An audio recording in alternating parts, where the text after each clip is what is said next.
पाकिस्तान में एक ऐसा 12 रुकनी गिरोह पकड़ा गया है जो वीज़ा देने की आड़ में लोगों को ठीक ठाक चूना लगा रहा था, जिन्होंने मुख्तलिफ सफारतकारों का डाटा हैक किया हुआ था और वीज़ा के लिए दरख्वास्त गुजारों से फ्रॉड करते थे। कैसे फ्रॉड करते थे, क्या इनका तरीकाकार था, बड़ी अहम वीडियो, ताज़ा तरीन इसकी अपडेट आ गई हैं। तमाम लोग इस वीडियो को ज़रूर देखें क्योंकि कहीं आप ऐसे जालसाजों का शिकार हो के अपनी जमा पूंजी से हाथ ना धो बैठे और आपको हासिल भी कुछ ना हो। डायरेक्टर एनसीसीआईए ने इस हवाले से एक प्रेस कॉन्फ्रेंस करते हुए तहलका खेज इंफॉर्मेशन दी है। बेसिकली ये कार्रवाई की गई है एनसीसीआईए गुजरांवाला की जानिब से और जो डायरेक्टर एनसीसीआई हैं अली वसीम, उन्होंने बड़ी डिटेल के साथ बताया। पहले थोड़ी सी उनकी ये ऑडियो सुनिए, फिर मैं आपको इसकी तफसील बताता हूँ। ये फराब जो साइबर क्राइम का जो गैंग है, ये मुख्तलिफ सफारत खानों की शनाख्त इस्तेमाल करके सादा लोग पाकिस्तानियों को और बैन अवी जो शहरी हैं उनके साथ फ्रॉड में मुलवस था। इस कार्रवाई के दौरान 12 अफराद हमने गिरफ्तार किए हैं। ये जो गिरोह है, ये मुलजमान ये इटली, जर्मनी, सऊदी अरब और दीगर ममालिक के सफारत खानों के इम्पर्सोनेशन और उनके साथ और उनके एहलकारों के साथ और पाकिस्तानी शहरियों के साथ फ्रॉड में मुलवस था। ये गैंग, आपको बताता चलूँ कि ये fake Google business profiles, fishing emails, fake websites और दीगर नौयत के सरकारी दस्तावेजात के जरिए शहरियों को धोखा देता था। मुलजमान जदीद टेक्नोलॉजी के जरिए सफारत खाने के नंबरों को अपने नंबरों के साथ मुंसलिक किया हुआ था। वहाँ पर डाइवर्शन लगवा के जो कॉल्स उन सफारत खानों को जानी थी वो इनकी टेलीफोन नंबर्स में मसूल होती थी।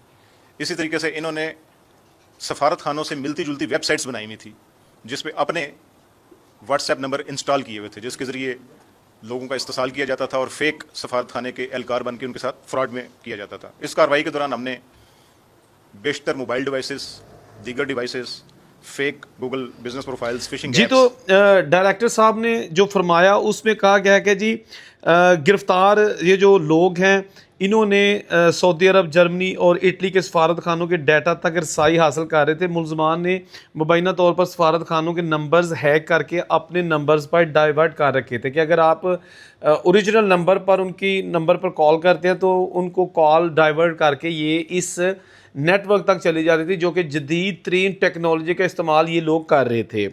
अली वसीम के मुताबिक एनसीसीआईए ने कार्रवाई के दौरान जाली अपॉइंटमेंट लेटर्स, मोबाइल फ़ोन्स और दीगर अहम डिजिटल शवाहद भी बरामद किए हैं। उन्होंने बताया कि मुख्तलिफ सफारतखानों की जानिब से भी शिकायत मिली थी कि इस तरह का कोई ग्रोह जो है ना वो लोगों को लूट रहा है, जिसके नतीजे में इस ग्रोह का सराहा लगाया गया। उन्होंने कहा कि गिरफ्तार ग्रोह 2019 से ये काम कर रहा था, वीज़ा एक्सटेंशन, अपॉइंटमेंट लेने और सफारती खदमात के ख्वाहिशमंद अफराद को निशाना बनाकर फ्रॉड करता था। मुलजमान ने जाली वेबसाइट्स और सफारत खानों जैसा माहौल भी तैयार कर रखा था ताकि शहरियों को असर और जाली निज़ाम में फ़र्क महसूस ना हो सके। अच्छा, यह मैं आपको बता दूं, हमें अगर एम्बेसी का नंबर चाहिए या एम्बेसी से इंफॉर्मेशन चाहिए तो हम लिखते हैं ना www इटली एम्बेसी, इस तरह का कुछ है। तो इन्होंने उससे मिलती जुलती अपनी वेबसाइट गूगल पे बना रखी थी और जब 2-3 सामने वेबसाइट्स आ जाती तो लोगों को धोखा भी हो सकता है इसमें असल कौन सी है। आप तो ये दिमाग में चीज़ आती नहीं थी ना एक आम बंदे की कि असल नकल वेबसाइट भी हो सकती है, तो वो क्लिक कर देते, वहाँ इन जाली पे क्लिक कर देते थे लोग। तो इन्होंने अपने नंबर्स वहाँ पे दिए हुए थे, लोग अम्बेसी का व्हाट्सएप नंबर समझ के इनको कॉल करते। ये बड़े अच्छे तरीके से इन्होंने बंदे भी हायर किए थे जो इनको मुख्तलिफ ज़बानों, मतलब अगर जर्मन की अम्बेसी हो तो जर्मन लैंग्वेज वाला भी कोई ना कोई बंदा इनके पास मौजूद था। इतना मुनज़्ज़म नेटवर्क था। तो ये लोगों से पैसों की डिमांड करते, यानी खाम खा पैसों की डिमांड करते, कोई ना कोई बहाना बना के कि देखें जी काम लटक जाएगा आपका, हम चाहते हैं कि बाहर से ही आपका काम कर दें। जैसा कि अगर एक को फैमिली वीज़ा चाहिए, मतलब किसी बेगम ने अपने हस्बैंड के पास बाहर के मुल्क में जाना, उनकी शादी हुई है, तो उनको कहते हैं कि आप इतने हज़ार हमें चुप करके ट्रांसफ़र कर दो, बहरहाल आपका काम हो जाएगा। कुछ भी नहीं होना था, जाली तरीके से ये पैसे बटोरते थे। और इसके साथ साथ उन्होंने कहा कि मुलजमान के मज़ीद साथियों की गिरफ्तारी के लिए कार्रवाइयाँ जारी हैं, जबकि मुबैना तौर पर इस्तेमाल होने वाली टाइकोन 2FA नामी हैकिंग एप्लीकेशन के हवाले से भी तहकीकात की जा रही हैं। ये बड़ी एक ख़तरनाक किस्म की चीज़ उन्होंने बताई थी।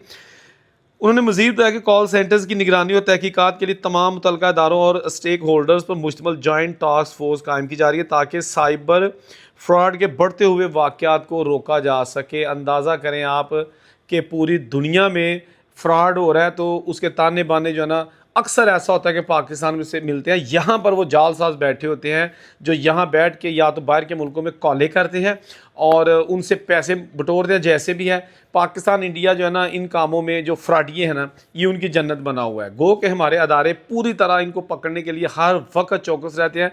जैसा कि अभी मैं शाबाश दूंगा NCCI गुजरांवाला और इनकी तमाम टीम को, जिन्होंने एक ऐसा नेटवर्क पकड़ा है, उसका नुकसान किसी को भी हो सकता था। भाई अगर ये फ़ोन करके किसी से पैसे लेते तो ये थोड़ी उन्होंने कहना था कि जी 5,000 रुपया ट्रांसफ़र कर दे, लाखों की बात करते थे। और लोग जो है ना तसव्वुर भी नहीं कर सकते थे कि एम्बेसी जो है, इटली के एम्बेसी या सऊदीया के एम्बेसी, वो पैसे ले रहे हैं। सिर्फ ये कहते थे कि भाई आपका काम हम करवा देंगे। तो ये एक ऐसा नेटवर्क था कि जिसने बहुत सारे लोगों को लूटा था और लूटने की तैयारी कर रहा था। अभी मज़ीद गिरफ्तारियाँ होंगी। 2019 से ये काम कर रहे थे और अब जनाब शिकंजा जो है ना तेज़ कर दिया गया है। फ्रॉड के साथ साथ 2 नंबरियाँ भी अरूज पर हैं। जैसा कि आपको पता है कि पिछले कुछ महीनों से स्पेन की एम्बेसी की अपॉइंटमेंट देने के लिए लोगों ने 10-10 लाख रुपया जमा करवाया और सारा ये गैर कानूनी, गैर अखलाकी काम था। आपको पता है कि स्पेन में इमिग्रेशन खुली हुई थी और लोगों को पता था कि किसी तरीके से हम विजिट वीज़ा ले लें, स्पेन में चले जाएं और वहाँ जाके पत्रोनामेंटो करवा के उस दौड़ में शामिल हो जाए कि हमें भी वहाँ का TRC कार्ड मिल सके, रेजिडेंसी के लिए हम अहल हो जाएं। लेकिन उन्हें ये नहीं पता था कि ये उन लोगों के लिए स्पेन में इमिग्रेशन खुली थी जो वहाँ पर स्पेन के अंदर मौजूद थे 2025 में।